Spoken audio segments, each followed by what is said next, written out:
Hello मस्कीज़, welcome back to the channel again. तो welcome back to the lecture 2। हमने पहले एक बार छोटा-सा रिवीजन कर लेते हैं कि लेक्चर 1 में क्या किया था। तो हमने लेक्चर 1 में क्या किया, हमने ना पाइथन में ऑब्जेक्ट ओरिएंटेड प्रोग्रामिंग में डायरेक्ट जाने से पहले हमने ये सीखा कि जो हम लोग वर्चुअल एनवायरनमेंट बनाते हैं, उसकी क्या इंपॉर्टेंस होती है और क्यों हम लोग हर एक अलग प्रोजेक्ट का अलग वर्चुअल एनवायरनमेंट बनाते हैं, ठीक है? फिर उसके बाद हम लोगों ने हमारी पहली क्लास बनाई पाइथन के अंदर और उसके अंदर हमने कुछ मेथड्स लिखे और हमने एग्ज़ाम्पल जो बनाया वो बैंक अकाउंट का था, जो बहुत ही ज़्यादा क्रिस्टल क्लियर है, आपकी बहुत ज़्यादा हेल्प करेगा आपके कॉन्सेप्ट्स क्लियर करने में, ठीक है? अब लेक्चर 2 के अंदर हम लोग चलते हैं, हमारे जो 4 इंपॉर्टेंट कॉन्सेप्ट्स होते हैं ना ऑब्जेक्ट ओरिएंटेड प्रोग्रामिंग के, जो आपने बहुत सारे इंटरव्यूज़ के अंदर भी सुना होगा, थ्योरेटिकली बहुत ज़्यादा पूछे जाते हैं। लेकिन ना इनकी इंपॉर्टेंस सिर्फ थ्योरेटिकली नहीं है। इनकी इंपॉर्टेंस ना आपको तब पता लगेगी जब आप कई सिचुएशन में फँस जाएँगे and you have to implement one of those pillar, ठीक है? तो अगर आपको पहले ही आपने कभी इम्प्लीमेंट ही नहीं किया होगा, आपने कभी हैंड्स ऑन ही नहीं किया होगा इन पिलर्स के ऊपर, तो आप कभी प्रॉब्लम को मतलब एक तरीके से जस्टिफाई नहीं कर पाएँगे ना कि हम ये वाले पिलर को यूज़ कर लेते हैं या फिर हम यहाँ पे एनकैप्सुलेशन लगा देते हैं या यहाँ पे हम लोग एब्स्ट्रैक्शन लगा लेते हैं, ठीक है? तो in order to have full confidence in this 4 pillars, हम लोगों को इसको हैंड्स ऑन करना है। तो चलिए without wasting any single second हम चलते हैं हमारे लेक्चर 2 वाली फाइल के अंदर। तो अभी मैंने इसके अंदर कुछ नहीं लिखा है। तो हम सबसे पहले स्टार्ट करते हैं एनकैप्सुलेशन से, ठीक है?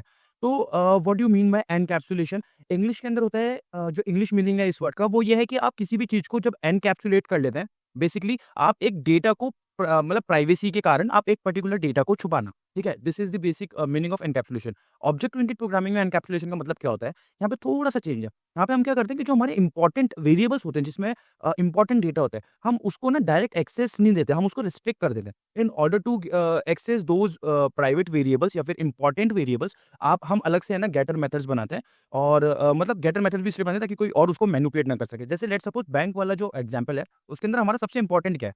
उसमें हमारा सबसे इंपॉर्टेंट होता है बैलेंस, ठीक है? तो what do you mean by balance? Balance के अंदर क्या होता है कि आप जैसे मान लो मैंने कल को ₹1000 डिपॉज़िट करवाए। अब मैं ये चाहता हूँ ना कि जो मेरा लास्ट बैलेंस है उसके अंदर ₹1000 ऐड हो जाएँ, ना कि ₹10,000। मैं ये नहीं चाहता जब तक मेरा कोई जो मेथड है वो कॉल नहीं होगा डिपॉज़िट या विथड्रॉ का, तब तक इस बैलेंस को कोई मॉडिफ़ाई ना करे। तो यहाँ पे हम लोग एनकैप्सुलेशन यूज़ करते हैं, ठीक है? मैं आपको कोड करके दिखाता हूँ। हम सेम एक बैंक अकाउंट की ही क्लास बनाते हैं। हम इसको ज़्यादा वो नहीं करेंगे, कॉम्प्लेक्स नहीं करेंगे, कुछ और एग्ज़ाम्पल लेके हम थ्रू आउट बैंक अकाउंट वाले एग्ज़ाम्पल की ओर ही चलेंगे। यहाँ से हमारे कंस्ट्रक्टर को कॉपी कर लेते हैं, ठीक है? मैंने ये कंस्ट्रक्टर बताया था कि ये क्या होता है और हम बार-बार इसको क्यों बनाते हैं। नेक्स्ट अब हम चलते हैं, एक जल्दी से हम लोग डिपॉज़िट का क्या बोलते हैं कोड लिख लेते हैं, ठीक है? ये मैंने आपको बताया था कि हम कैसे लिख रहे हैं इसको, है ना? अब पाइथन के अंदर अगर आपको किसी भी वेरिएबल को प्राइवेट बनाना है या उसका एक्सेस एक पर्टिकुलर क्लास के बाहर बंद करना है, तो उसके लिए आपको क्या करना पड़ेगा? उसके लिए आपको ना जैसे मेरे को ये बैलेंस वाला वेरिएबल बनाना है कि मैं क्लास के बाहर कोई और एक्सेस ना कर पाए। उसके लिए आपको क्या करना पड़ेगा? डबल अंडरस्कोर लगाने पड़ेंगे। Now this variable is private variable, ठीक है? यहाँ पे मैंने कर दिया है, ठीक है? यहाँ पे भी। अब लेट्स सपोज़ मैं एक यूज़र बनाता हूँ, बनाने की ज़रूरत नहीं है, हमारे पास ऑलरेडी बना हुआ है। Let's take this user. ये यहाँ पे यूज़र आ चुका है ना? अब मैं चाहता हूँ ये मैंने यूज़र बना लिया तो आइडियली कॉन्सेप्चुअली मैं यहाँ से डायरेक्ट एक्सेस कर पाऊँगा, ठीक है? इनके जो भी ओनर के जो भी डिटेल्स है, जो भी मेरे पास कंस्ट्रक्टर के अंदर मैं वो सारी डिटेल्स को एक्सेस कर पाऊँगा। तो let's try to access a, ठीक है, डॉट सबसे पहले मैं ओनर जो भी नाम है, जो नाम हमने डाला है वो प्रिंट करवाता हूँ, ठीक है?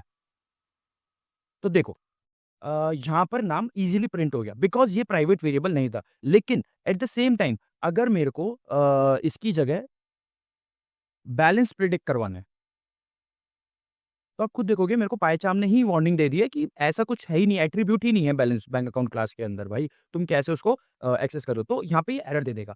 So this is the basic concept of encapsulation कि एनकैप्सुलेशन कैसे करी जाती है, ठीक है? इस एनकैप्सुलेशन के बीच में जो सबसे इम्पोर्टेंट पार्ट, जो सबसे इम्पोर्टेंट लॉजिक था, वो यही था कि हम कैसे जो इम्पोर्टेंट वेरिएबल्स हैं, उनको प्राइवेट कर सकते हैं, है ना? ये बहुत ज़्यादा इम्पोर्टेंट है। आगे जाकर जब हम लोग ऑथराइज़ेशन ऐड करते हैं या हम कुछ और ऐड करते हैं ना हमारी एपीआईज़ के अंदर, तो वहाँ पे एनकैप्सुलेशन की यूज़ ना बहुत ज़्यादा पड़ती है, ठीक है? हमने कंप्लीट कर लिया है एनकैप्सुलेशन, ठीक है? तो एनकैप्सुलेशन इतना सा ही कॉन्सेप्ट हम देखें तो ये बहुत छोटा है, बट उतना ही इम्पोर्टेंट है, ठीक है? अगर आप पॉइंट ऑफ व्यू देखें एक तरीके से कि हम कैसे एक किसी भी जो सबसे इम्पोर्टेंट वेरिएबल थ्रू आउट हमारा होने वाला है, उसको हम कैसे रिस्ट्रिक्ट कर देते हैं कि वो क्लास के बाहर कोई और एक्सेस ना कर पाए। तो ये ना मतलब एक तरीके से अच्छा लॉजिक है। जैसे आप इसको थ्योरेटिकली तो बिल्कुल बता सकते हैं, लेकिन अब आज के लेक्चर के बाद आप इसको हैंड्स ऑन करके भी दिखा सकते हैं, ठीक है? तो अब एनकैप्सुलेशन के बाद हम लोग चलते हैं हमारे नेक्स्ट इंपॉर्टेंट पिलर के ऊपर, जो है इनहेरिटेंस। तो इनहेरिटेंस मैंने लेक्चर 1 में बताया था। What is inheritance? बेसिकली मान लो अगर मेरे को मेरे कोड को रीयूज़ करना है या फिर मेरे को ना मेरे कोड के अंदर कुछ एक्स्ट्रा फंक्शनैलिटीज़ डालनी है, ठीक है? एक्सटेंडेड फंक्शनैलिटीज़, तो तब हम इनहेरिटेंस को यूज़ करते हैं। हम 2 इसमें पेरेंट एंड चाइल्ड क्लास का कॉन्सेप्ट लगाते हैं, जिसके अंदर हम 2 क्लासेस बनाते हैं और उन दोनों क्लासेस के अंदर हम ऐसे कोड को डिज़ाइन करते हैं कि एक क्लास की कुछ प्रॉपर्टीज़ हम दूसरी क्लास के अंदर इनहेरिट कर लेते हैं। ठीक है? मैं इसको कोड के थ्रू समझाता हूँ।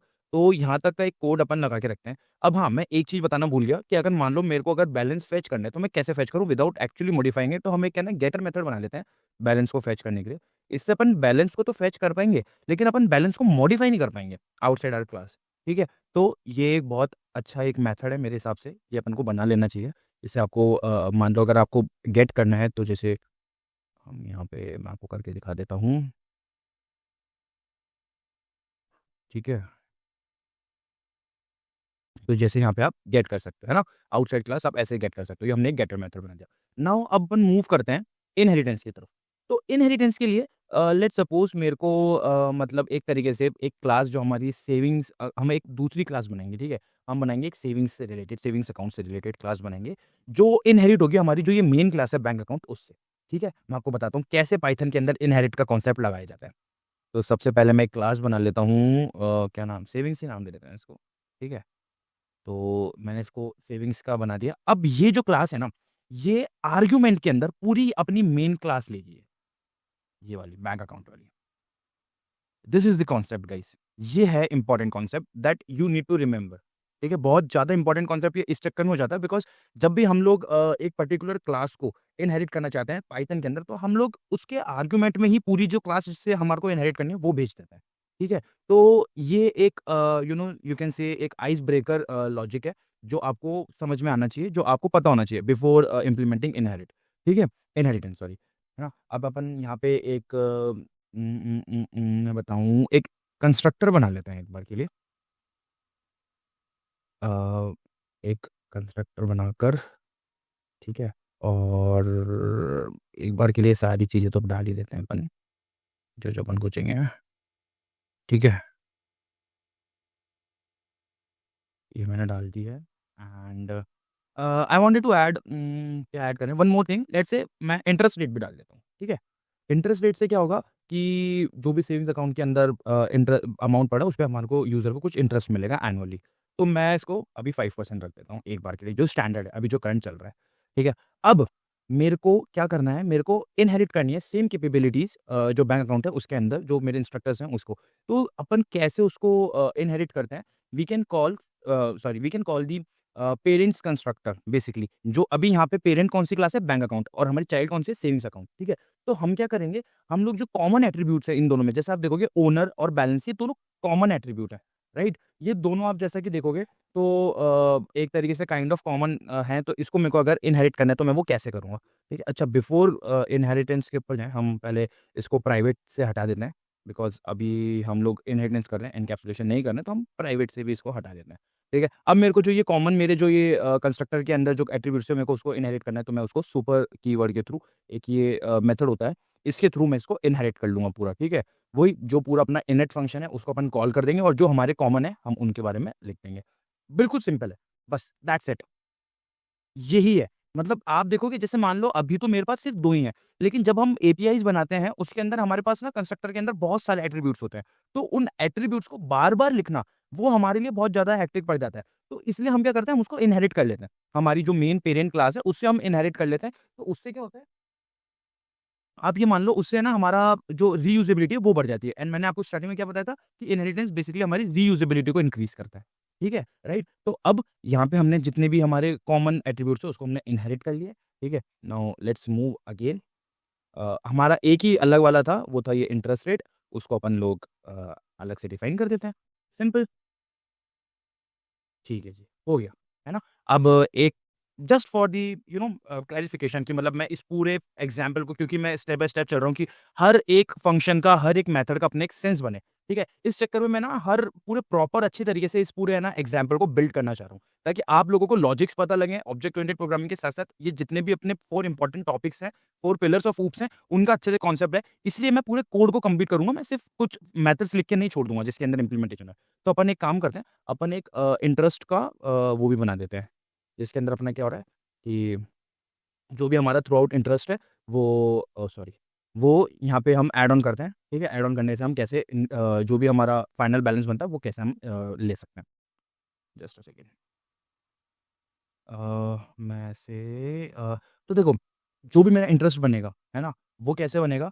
मेरा 5% ऑफ बैलेंस है वो, है ना? एनुअल इंटरेस्ट क्या होता है? मतलब अभी आइडियली बैंक्स के अंदर हर बैंक का अपना-अपना लोगो, तो अपन एक एग्ज़ाम्पल के तौर पे 5% लेके चल रहे हैं, तो 5% of my current balance is my interest, है ना? तो हम उसको कुछ ऐसा लिख सकते हैं,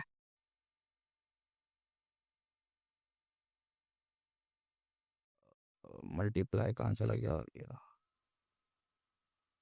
डॉट इंटरेस्ट, ठीक है? इसको थोड़ा-सा अपन सुंदर बना देते हैं गैप्स देके, ठीक है, परफेक्ट, ठीक है? यहाँ पे ये हो चुका है ना? अब जो भी मेरा इंटरेस्ट बना, उसको क्यों ना मैं ऐड कर दूँ। अब मैं ऐड कैसे करूँगा? मेरे को ऐड करने के लिए क्या अलग से फंक्शन लिखना पड़ेगा? नहीं, यहाँ पे मेरे पास ऑलरेडी एक फंक्शन है, क्योंकि मैंने पूरी क्लास को इनहेरिट कर रखा है। मैंने क्यों ज़बरदस्ती मैं दोबारा एक नया फंक्शन लिखूँ? तो मेरे पास एक डिपॉज़िट फंक्शन है ना? मैंने मतलब अगर क्लास को इनहेरिट कर रखा है तो मैं आइडियली तो यूज़ कर सकता हूँ उसको, क्योंकि पूरी सारी फंक्शनैलिटी बैंक अकाउंट की वो मेरे पास ऑलरेडी एक्सेसिबल है इस वाली क्लास में। तो यहाँ पे एक और एग्ज़ाम्पल आ गया अपना इनहेरिटेंस का यहाँ पे, व्हिच इज़ डिपॉज़िट। तो देखो, ये वाला जो डिपॉज़िट मेथड था, ये मैंने डायरेक्टली यूज़ कर लिया इस क्लास के अंदर। जबकि ये मेथड किसका था? ये अपनी बैंक अकाउंट क्लास का था। तो दिस इज़ इनहेरिटेंस, क्योंकि मैंने ये पूरी क्लास को इनहेरिट कर लिया सेविंग्स अकाउंट के अंदर, तो इस चक्कर में मेरे को अलग से इसका ऑब्जेक्ट बना के कॉल करने की नीड नहीं पड़ी। मैंने डायरेक्टली उसको एक्सेस कर लिया इस क्लास के अंदर भी। This is the concept of inheritance. तो let's complete this code first, ठीक है? और मैं लेट्स से प्रिंट करवा देता हूँ अमाउंट। मैं बोल सकता हूँ कि जो भी अपना इंटरेस्ट एडेड,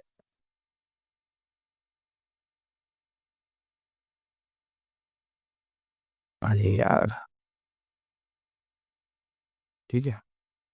वो हो गया अपना ये रहा आपका जो भी फाइनल इंटरेस्ट बना, ठीक है जी? तो ये अपना हो गया इनहेरिटेंस का कोड, है ना? अब इसके अंदर हमने क्या-क्या चीज़ें सीखी?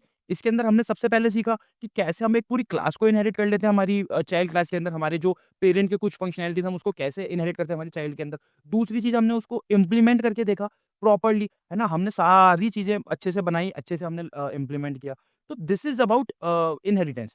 अब इससे हमारे को फ़ायदा क्या मिलता है? अब उसके बारे में हम लोग बात करते हैं। तो इससे हमारे को फ़ायदा क्या मिला? इससे ना हमारी फंक्शनैलिटी है ना जो एक पर्टिकुलर क्लास को लेकर, वो बढ़ गई है थ्रू आउट पूरे कोड के अंदर। तो अब जैसे जो बैंक अकाउंट की सिर्फ़ 2 ही आप देख सकते हो अभी इस वाले कोड में फंक्शनैलिटी थी कि एक तो बैलेंस को हम गेट कर सकते थे और कुछ अमाउंट डिपॉज़िट कर सकते थे। लेकिन इनहेरिटेंस की मदद से अब हम लोग इंटरेस्ट भी फिगर आउट कर सकते हैं कि हमारा जो बैलेंस है उसके ऊपर इंटरेस्ट कितना लग रहा है। ठीक है? तो आइडियली हमने क्या किया? हमने इसकी ओवरऑल जो फंक्शनैलिटी थी उसको इंक्रीज़ कर दिया। राइट? तो ये था हमारा कोड, है ना? इनहेरिटेंस का। अब हम लोग चलते हैं, ये हमारे 2 इम्पोर्टेंट पिलर्स जो थे ना, वो हमारे यहाँ पे यूज़ हो चुके हैं। अब हम चलते हैं हमारे तीसरे इम्पोर्टेंट पिलर की तरफ, which is पॉलीमॉर्फिज़्म।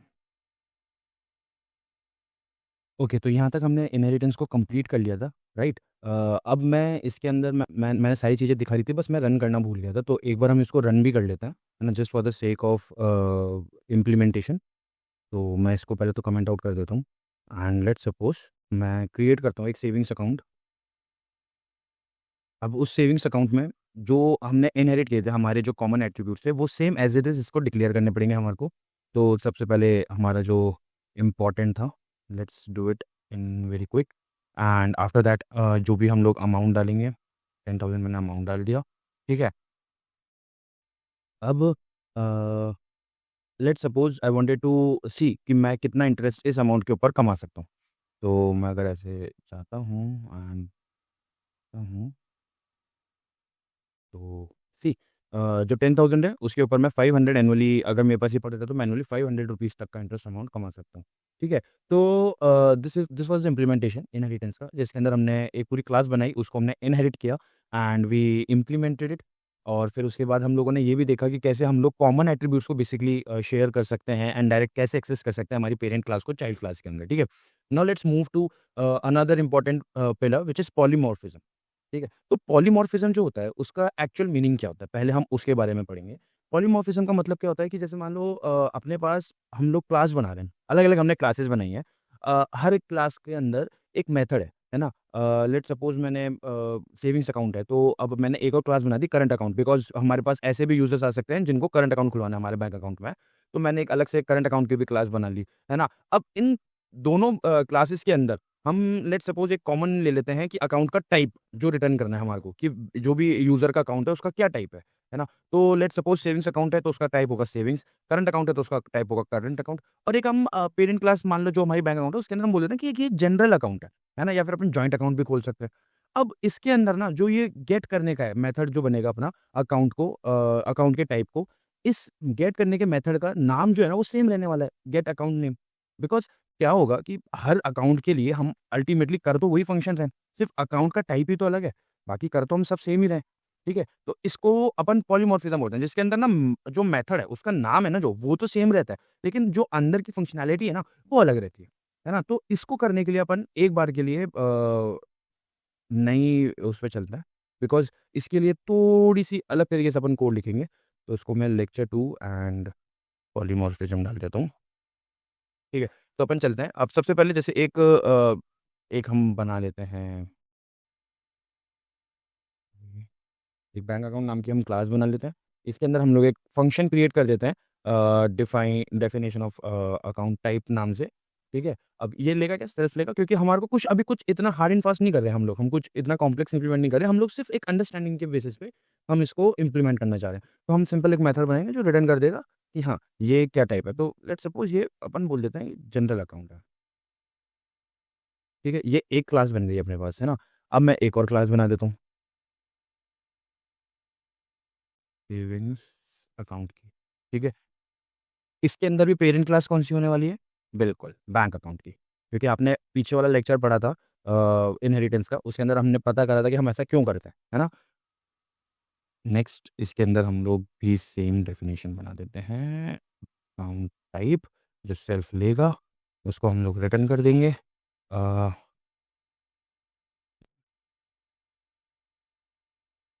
This is a oh sorry, जैसे सेविंग्स अकाउंट, ठीक है? अब एक लास्ट और बना लेते हैं हम लोग। अ, सॉरी, एक करंट अकाउंट की हम अलग से एक और क्लास बना लेते हैं। सेम इसके अंदर भी अपना बैंक अकाउंट जाएगा, आर्गुमेंट के अंदर पूरी क्लास अपन ले रहे हैं।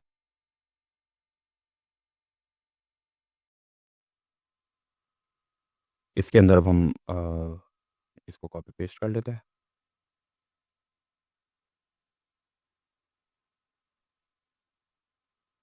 This is a current account, ठीक है? Now let's implement this. अभी तक हमने सिर्फ़ कोड लिखा है, अभी तक हमने क्लासेस लिखी हैं, अब इसको अपन इम्प्लीमेंट करके देखते हैं कि इसका क्या इम्पैक्ट होने वाला है। तो फॉर लूप लगा के मैं एक बार के लिए सबका मतलब जो भी हमारे को रिटर्न प्रिंट करवाना है, वो एक बार प्रिंट करवाना है फॉर लूप लगा के, है ना? Just for the implementation. हम लोग सिर्फ चेक करना चाहते हैं कि क्या इम्प्लीमेंटेशन हमारा सही है। Savings account, oh sorry, current account, ठीक है? इसके बाद ये आ गया अपना, फिर अपन प्रिंट करवा देंगे एंड जो भी अकाउंट है उसको अपन को इसका टाइप प्रिंट करवाना है, ठीक है? आई होप आपको ये समझ आ गई होगी ये 2 लाइन। मैं एक बार छोटा-सा एक जल्दी से समझा देता हूँ। तो मैंने क्या किया, मैंने मतलब हर क्लास का जो भी ऑब्जेक्ट है उसको फॉर लूप के अंदर डाल के, लिस्ट के अंदर डाल के उसमें फॉर लूप लगा के, क्योंकि मेरे को सबका प्रिंट करवाना है, अगर 1 बाय 1 करवाता 3 लिखने पड़ते, तो इसलिए मैंने शॉर्ट फॉर्म में फॉर लूप लगा के सबका प्रिंट करवा दिया, है ना? तो लेट्स रन दिस। ओके, तो देख सकते हो आप कि ये जनरल अकाउंट का प्रिंट हो गया, ये सेविंग्स अकाउंट का प्रिंट हो गया, ये करंट अकाउंट का प्रिंट हो गया, ठीक है? तो जो ये पॉलीमॉर्फिज़्म है ना, ये कब काम आता है? लेट्स सपोज़ अगर आप एपीआई बनाई है आपने कोई, उसके अंदर मेरे पास बहुत सारे यूज़र्स हैं with the different different user name, है ना? अब हर एक यूज़र के पास कुछ ऐसी फंक्शनैलिटी होगी मेरी एप्लीकेशन के अंदर जो सेम रहने वाली है थ्रू आउट, ठीक है? जैसे लेट्स सपोज़ एक यूज़र है, तो हर यूज़र को मतलब मैं एक तरीके से राइट है कि मेरी एप्लीकेशन के अंदर आकर उसके अंदर लॉगिन वॉगिन करके जो मैंने सर्विसेज़ ऑफ़र कर रखी है, उस सर्विसेज़ को वो लेट्स सपोज़ मैंने टाइम बाउंड एप्लीकेशन बनाई है जो 9 बजे से लेके सुबह और शाम को 6 बजे तक चलती है। उसके बाद वो लोग सर्वर को बंद कर देते हैं। तो 9 बजे से 6 बजे के बीच में जो-जो मैंने सर्विसेज़ दे रखी है मेरे सारे यूज़र्स को, वो हर यूज़र उसको एक्सेस करने के लिए रेडी है। उसको वो यूज़ करेगा। तो अब इसके अंदर क्या होता है कि मेरी जैसे मान लो 4 सर्विसेज़ हैं जिसके अंदर पे करने का है सिस्टम, ठीक है? अब यहाँ पे मैंने मान लिया कि मेरे को अलग-अलग तरीके से अलग-अलग एप्लीकेशंस को पे करने का है। मेरे को लेट्स सपोज़ किसी को यूपीआई के थ्रू पे करना है, किसी को डेबिट कार्ड के थ्रू पे करना है, किसी को क्रेडिट कार्ड के थ्रू पे करना है। तो इस सिचुएशन के अंदर, है ना? हम लोग डिफरेंट-डिफरेंट क्लासेस बना सकते हैं, अलग-अलग पेमेंट के मेथड की और अकाउंट हम अल्टीमेटली सर्विस तो एक ही कर रहे हैं। हमारा जो रोल है वो एक ही है कि हमारे को पे करना है, पैसा हमारे को पे करना है। लेकिन हमारे पास मेथड अलग-अलग हो गए। डिफरेंट-डिफरेंट तरीके हो गए हमारे को उसको पे करने के। कोई यूपीआई से कर सकता है, कोई डेबिट कार्ड, कोई क्रेडिट कार्ड, कोई इंटरनेट बैंकिंग, ठीक है? तो उस केस के अंदर हम लोग पॉलीमॉर्फिज्म का यूज़ कर सकते हैं। तो ये सारी रियल लाइफ एप्लीकेशंस है ना जो इसको अगर आप दिमाग में रखोगे ना तो जब आप एक्चुअल में किसी प्रॉब्लम में फँसोगे, तब आपको ये सारी चीज़ें याद आएँगी कि हाँ, हम यहाँ पे इनहेरिटेंस लगा सकते हैं, हम यहाँ पे पॉलीमॉर्फिज्म लगा सकते हैं। तो this is all about polymorphism. I hope आपको ये क्लियर हो गया होगा कि कॉन्सेप्ट पॉलीमॉर्फिज्म का क्या होता है। अब now without wasting any single second हम हमारा जो आखिरी पिलर है, जो बहुत ही इम्पोर्टेंट है एब्स्ट्रैक्शन, है ना? उसके पास चलते हैं। तो for for an example let's suppose आपके पास एक कार है, ठीक है? अब जैसे ही आपने इग्निशन ऑन करा कार का, कार स्टार्ट हुई, गियर डाला और आपने कार को अल्टीमेटली चला लिया, ठीक है? तो ये जो सारी चीज़ें हैं ना कि इग्निशन डाला, इग्निशन इग्नाइट हुआ, इंजन इग्नाइट हुआ, कैसे इंजन स्टार्ट हुआ, कैसे फ्यूल इंजेक्टर ने उसमें फ्यूल इंजेक्ट किया, ये जो सारी चीज़ें हैं, ये आपको विज़िबल नहीं होती है। आपको क्या विज़िबल होता है? जो एंड टर्म है, ठीक है? तो एब्स्ट्रैक्शन का मतलब एक्चुअल में होता यही है कि हम लोग क्या करते हैं कि जो अननेसेसरी चीज़ें हैं ना, उनको शो नहीं करते हैं। हम इम्प्लीमेंटेशन को शो नहीं करते, हम जो हमारे रिक्वायर्ड रिज़ल्ट्स हैं, उनको ही शो करते हैं। सिमिलरली अगर अपन कोडिंग के टर्म्स में एब्स्ट्रैक्शन की बात करें कि like what is the actual meaning of abstraction तो लेट्स सपोज़ कि हम क्या करते हैं एक इंटरफ़ेस बना लेते हैं, एक कॉमन इंटरफ़ेस बना लेते हैं कि यहाँ पे क्या होना है, what should be done here. हम वो कॉमन सा इम्प्लीमेंट कर देते हैं, लेकिन हम क्या करते हैं कि जैसे कॉम्प्लेक्स चीज़ें हैं, जैसे लेट्स सपोज़ मेरी एक एप्लीकेशन है जिसके अंदर से डेटाबेस के अंदर से मेरे को डेटा फेच करके लेकर आना है, मेरे को ये सारी चीज़ें लेकर आनी है और फिर जो भी मेरा डेटा है उसके अंदर मेरे को कुछ-कुछ फ़ॉर्मूलाज़ लगा के फाइनल प्रोडक्ट रिटर्न करना है फ्रंट एंड को। लेकिन अब इस पूरी सिचुएशन में अगर मैं फ्रंट एंड पे ये पूरा प्रोसेस शो करूँगा कि हाँ, अब डेटा फेच हो गया है, अब डेटाबेस से कनेक्टिविटी हो गई है, अब क्वेरी रन कर रही है, क्वेरी ने इतना टाइम लिया। तो ये अननेसेसरी चीज़ है ना, यूज़र को तो ये सब चाहिए ही नहीं। मैं कोडिंग के टर्म्स में आपको एब्स्ट्रैक्शन बताने की कोशिश कर रहा हूँ। तो जस्ट लाइक दैट हमारा जो एब्स्ट्रैक्शन होता है, उसके अंदर क्या होता है कि जो यूज़र को चीज़ चाहिए, जो एग्ज़ैक्टली जो चीज़ें चाहिए ना यूज़र को, वो हम शो करते हैं। ना कि उसका इम्प्लीमेंटेशन कि एक्चुअल में इसको इम्प्लीमेंट कैसे किया गया, यही होता है। अब पाइथन के अंदर एब्स्ट्रैक्शन कैसे करते हैं अपन, तो वो मैं दिखाता हूँ। इसके लिए अपन को क्या है, एक अलग से है ना फ़ाइल बना लेते हैं अपन, क्योंकि हम एक एक्सटर्नल मॉड्यूल को इम्पोर्ट करने वाले हैं। तो लेट्स सपोज़ मैं 1 सेकंड, जस्ट अ सेकंड। हाँ, ठीक है। तो सबसे इम्पोर्टेंट जो चीज़ है वो ये है कि एक पैकेज होता है एबीसी करके, उस पैकेज से अपन इम्पोर्ट करते हैं एब्स्ट्रैक्ट मेथड को बेसिकली। ओके, एब्स्ट्रैक्ट मेथड आ गया। है ना?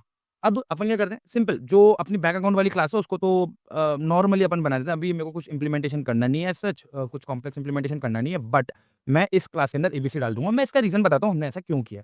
एब्स्ट्रैक्ट बेस क्लास बना दिया मैंने जैसे मैंने आपको बताया था ना कॉमन इंटरफेस बना देता अपन, वैसे एक एब्स्ट्रैक्ट बेस क्लास बना दिया मैंने यहाँ पे। अब यहाँ पे मैं यूज़ करने वाला हूँ एक decorator which is abstract method. अब डेकोरेटर्स क्या होते हैं इसके बारे में भी हम नेक्स्ट लेक्चर के अंदर बात करने वाले हैं। मैं बहुत अच्छे से बताने वाला हूँ static method, abstract method in सारे डेकोरेटर्स के बारे में, ठीक है? तो एक बार के लिए फॉर अ टाइम बीइंग हम लोग क्या करते हैं, हम लोग कुछ भी रिटर्न नहीं करना हमारे को, हम लोग पास कर देते हैं। ठीक है और एक और मैं विथड्रॉ का भी बना लेता हूँ। सॉरी इसका नाम चेंज कर देते हैं, ठीक है एंड एब्स्ट्रैक्ट मेथड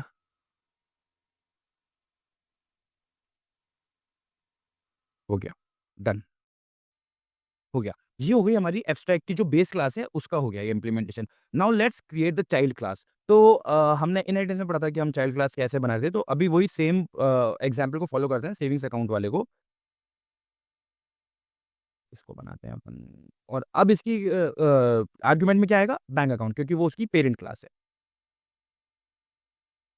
ठीक है? अब वही डेकोरेटर को इनिशियलाइज़ करेंगे अपन यहाँ पे। जस्ट अ सेकंड एक बैलेंस ले लेता हूँ मैं। बैलेंस को इनिशियली 0 जैसा अपन रखते हैं। सेल्फ डॉट बैलेंस ठीक है? ये मैंने एक कंस्ट्रक्टर बना दिया है और नाउ लेट्स इम्प्लीमेंट जो भी विथड्रॉ वाले एंड हमारे डिपॉज़िट वाले जो भी हमारे अकाउंट थे वो। हम कॉपी पेस्ट कर लेते हैं, हम क्यों इतना सब लिखें वापस। Let me see go there deposit वाला लेक्चर 1 में पढ़ा था हमने शायद, यस एग्ज़ैक्टली। तो ये ओह सॉरी डिपॉजिट एंड इसको एज इट इज़ कॉपी कर लेते हैं अपन और यहाँ पे ठीक है, डन। यहाँ पे हमने ये डिपॉजिट एंड जो विथड्रॉ वाला लॉजिक था उसको एज इट इज़ इम्प्लीमेंट कर दिया है। अब मेरे को इन ऑर्डर टू मतलब इसका अगर यूज़ करना है, तो वही सिमिलरली इनहेरिटेंस की तरह ही हम लोग यूज़ करेंगे, है ना? लेकिन अगर व्हाट इफ मैं डायरेक्टली बैंक अकाउंट से ये सब करूँ? देखो इनहेरिटेंस का मतलब क्या है कि बेसिकली हम लोग इनहेरिट करिए हमने वो, लेकिन हम ऑब्जेक्ट तो बना सकते हैं ना बैंक अकाउंट का। हम ऑब्जेक्ट क्यों नहीं बना सकते? एरर तो नहीं मिलती हमारे को इनहेरिटेंस के अंदर अगर हम ऑब्जेक्ट बनाते हैं तो। लेकिन क्या यहाँ पे मैं ऑब्जेक्ट बनाऊँगा तो ऑब्जेक्ट बनेगा? Let's try this. ट्राई करने में क्या जा रहा है? Coding is all about exploring, ठीक है? जितना आप ट्राई करोगे, जितना आप फेल होगे ना, उतना ज़्यादा सीखोगे। तो अगर मैं ट्राई करता हूँ तो देखो, can't instantiate abstract class bank account with abstract method deposit and withdraw. This is what I am talking about. अब मेरे को अगर वो एक्सेस करना है, तो मैं सेविंग्स अकाउंट के थ्रू करूँगा। हो गया है, सिंपल। एकदम बिल्कुल कोई हार्ड एंड फास्ट ऐसा कुछ है नहीं मेरे पास। मैं इसके अंदर बैलेंस डालता हूँ क्योंकि मैंने नाम-वाम लिया नहीं मतलब अभी इसको जल्दी से रैप अप करना है हमें। अब मैं यहाँ से डिपॉजिट एंड विथड्रॉ दोनों एक्सेस कर सकता हूँ एंड यहाँ से मैं ओह सॉरी और विथड्रॉ मैं कर देता हूँ 500, है ना? तो अगर मैं अब रन करता हूँ, देख सकते हो आप सक्सेसफुली सारी चीज़ें इसके अंदर आ चुकी हैं, है ना? जैसे पहले मेरा इनिशियल बैलेंस 5000 था, फिर मैंने उसमें 1000 डिपॉज़िट करवाया तो मेरा ओवरऑल बैलेंस 6000 हो गया। फिर उसके बाद मैंने से 500 उसमें से विथड्रॉ कर लिया तो मेरा जो रिमेनिंग बैलेंस है वो 5500 हो गया। नाउ आई होप आपको एब्स्ट्रैक्शन क्लियर हुआ होगा कि एब्स्ट्रैक्शन का मतलब क्या होता है, एब्स्ट्रैक्शन होता क्या है ना? एब्स्ट्रैक्शन बेसिकली क्या होता है कि देखो अपन जो एब्स्ट्रैक्ट क्लास बनाते हैं ना, जो अपनी बेस क्लास होती है ना? वो ये बताती है कि यार ये वाले मेथड्स तो होने ही होने चाहिए, यानी विथड्रॉ एंड डिपॉज़िट तो मस्ट है, ये मेथड्स का होना तो मैंडेटरी है। एब्स्ट्रैक्ट क्लास के अंदर जो भी अपन ने मेथड डिफाइन कर रखे हैं। सिमिलरली जो हमारी सेविंग्स अकाउंट की जो क्लास है, वो है हमारी कंक्रीट क्लास, इसको अपन बोलते हैं कंक्रीट क्लास। कंक्रीट क्लास के अंदर क्या होता है कि जो भी हमने मेथड यहाँ पे बोले हैं कि ये तो होने ही चाहिए, उनका इम्प्लीमेंटेशन होता है कंक्रीट क्लास के अंदर। फिर अपना आता है लास्ट डेकोरेटर, जो इम्पोर्टेंट है, जो मैंने मतलब डायरेक्ट यूज़ कर दिया, मैंने इसका लॉजिक नहीं बताया। लेकिन जो डेकोरेटर है ना, यहाँ पे क्या क्या यूज़ आ रहा है डेकोरेटर का, वो बता देता हूँ मैं आपको। तो डेकोरेटर का यूज़ ये आ रहा है कि जितनी भी मतलब सब क्लासेस है ना, उनको ये फोर्स करता है उनको डिफाइन करने के लिए बेसिकली, है ना? अगर अभी आपको थोड़ा-सा कॉम्प्लेक्स लग रहा है तो आप सिर्फ इतना सा याद रखो कि इट फोर्सेस सब क्लासेस टू डिफाइन देम। बाकी जो अंदर की what is the actual meaning of decorator and all, वो हम अभी आगे जो लास्ट लेक्चर है ना, उसके लिए मैंने तो थोड़ी-थोड़ी चीज़ें रख रखी हैं। वो सब मैं इसमें कंप्राइज़ करके और ऑब्जेक्ट ओरिएंटेड प्रोग्रामिंग को पूरा पाइथन के अंदर खत्म कर दूँगा। इतनी ज़्यादा कुछ हार्ड एंड फास्ट रूल है नहीं, इतना सब कुछ है नहीं। हमने एग्ज़ाम्पल सिंपल सा बैंक अकाउंट का लिया है, तो वो पूरा हम लोग पूरा अच्छे से मर्ज करके एक 3 लेक्चर की वाली सीरीज़ हो जाएगी। फिर उसके बाद हम लोग हमारा जो लिंक लिस्ट एंड ऑल है, वो हम स्टार्ट करेंगे, ठीक है? अब लेट्स सपोज़ एक सिंपल सी मैं ना एक छोटी-सी और लॉजिक बताता हूँ आपको एब्स्ट्रैक्ट क्लास का। अगर अभी भी आपको क्लियर नहीं हुआ है तो, अगर आपको क्लियर हो गया तो then you are good to go. लेकिन अगर अभी तक आपको क्लियर नहीं हुआ है तो मैं बताता हूँ। लेट्स सपोज़ एक अकाउंट है ना? बैंक अकाउंट है। अगर मैं आज बैंक अकाउंट खुलवाने जाता हूँ, तो मेरा ये है कि यार जब भी बैंक अकाउंट मैं खुलवाऊँ, तो मेरे को 2 फीचर तो सबको ही मिलेंगे मेरे। एक तो होता है सेविंग्स अकाउंट, एक होता है करंट अकाउंट। अब मैं चाहता हूँ कि चाहे सेविंग्स अकाउंट हो, चाहे करंट अकाउंट हो, 2 फीचर्स तो मैंडेटरी हैं। कौन-कौन से? डिपॉज़िट एंड विथड्रॉ, क्योंकि भाई इंसान बैंक के अंदर जा ही अपना पैसा जमा करवाने और निकालने जा रहा है। तो ये दोनों तो अपने मतलब एक तरीके से आप बोलो मैंडेटरी हैं, राइट? अगर ये नहीं होंगे तो बैंक अकाउंट है ही नहीं, मतलब रहेगा ही नहीं किसी काम का, है ना? लेकिन, लेकिन हर एक अकाउंट की मनी मैनेज करना, इट इज़ वेरी टफ, है ना? कि एक पर्टिकुलर हर बार अपन एक पर्टिकुलर क्लास को दें, हर अलग क्लास बनाएँ हर एक अलग यूज़र की, it is practically not possible as well, है ना? That's why we can say कि how each account manages money is left to the specific class. है ना? अगर आप समझ रहे हो मेरी बात को, अगर आप रेज़ोनेट करने की कोशिश कर रहे हो, ठीक है? तो दिस इज़ समथिंग, है ना? और अगर आपको और रियल लाइफ़ एग्ज़ाम्पल अगर आपको स्टडी करना है ना, तो आप कर सकते हो कि है ना, जैसे जो पेमेंट गेटवे होते हैं ना, जैसे आप ज़ोमैटो से पे करते हो, ज़ोमैटो से जब आप स्विच करते हो पेटीएम में पे करने के लिए, तो रेज़र पे आता है ना? या फिर यूपीआई आता है, पेटीएम आता है। ये लोग भी एब्स्ट्रैक्शन को यूज़ करते हैं, है ना? इसकी भी एक बहुत अच्छी केस स्टडी है, आप इसका आर्टिकल पढ़ सकते हो। तो ये बहुत मतलब अच्छे रियल लाइफ़ एग्ज़ाम्पल्स हैं, जिनसे आप सीख सकते हो, इम्प्लीमेंटेशन सीख सकते हो। मैं यहाँ पे मतलब ऐसा कुछ एग्ज़ाम्पल नहीं बोल रहा आपको देखने के लिए जो आउट ऑफ द वर्ल्ड हो। मैं वो एग्ज़ाम्पल बता रहा हूँ जो कोडिंग में इम्प्लीमेंट हुआ हो, ताकि कल को अगर आपको भी इम्प्लीमेंट करना पड़ जाए ना, तो आपके दिमाग में तुरंत क्लिक कर जाए कि हाँ, यार ये वाली चीज़ यहाँ पे होनी चाहिए, यहाँ पे पॉलीमॉर्फिज़म होना चाहिए मेरे हिसाब से, तो लॉजिक अच्छा होगा और ज़्यादा ऑप्टिमाइज़ हो जाएगा कोड, है ना? रीयूज़ेबिलिटी बढ़ जाएगी, समव्हाट लाइक दिस। ओके, तो ये था हमारा abstraction. It is all about abstraction. Now हमारे यहाँ पे ऑब्जेक्ट ओरिएंटेड प्रोग्रामिंग का बेसिक्स खत्म हो चुका है, हमारे 4 पिलर्स खत्म हो चुके हैं। Now we are able to write code in object oriented programming. हम क्लास एंड ऑब्जेक्ट्स के अंदर खेल सकते हैं। तो हम लोग अब we are good to go with the DSA. But एक इम्पोर्टेंट चीज़ अभी भी जो मैं बोलूँगा, एक लेक्चर जो अभी भी रह रहा है, इवन 2 लेक्चर रह रहे हैं। एक जिसके अंदर हम लोग डेकोरेटर्स के बारे में बात करेंगे, जिसके अंदर हम लोग मैजिक फंक्शंस के बारे में बात करने वाले हैं, स्प्रिंग एंड ऑल। और एक लेक्चर और अलग से मैं बनाने वाला हूँ which is about time complexity. वो बहुत इंपॉर्टेंट है, प्लीज़, प्लीज़, प्लीज़ आप उनको देखें, तभी आप डीएसए पे जाएँगे तो आप हाइली ऑप्टिमाइज़ कोड को लिख पाएँगे। तो with this note, thank you so much for watching this video. अगर आपको ये वीडियो पसंद आई है तो make sure to hit that like button and subscribe our channel. And आपको अगर इम्प्रूव करना है कोडिंग तो इस पूरी सीरीज को देखें पाइथन के अंदर। मैं कह रहा हूँ आपके लिए competitive programming and dynamic programming इतनी ईजी हो जाएगी ना पाइथन में, फिर ऑनलाइन असेसमेंट में जो आप अटकते हो ना वो आपको अटकना नहीं पड़ेगा। Okay, see you in the next video. Thank you so much.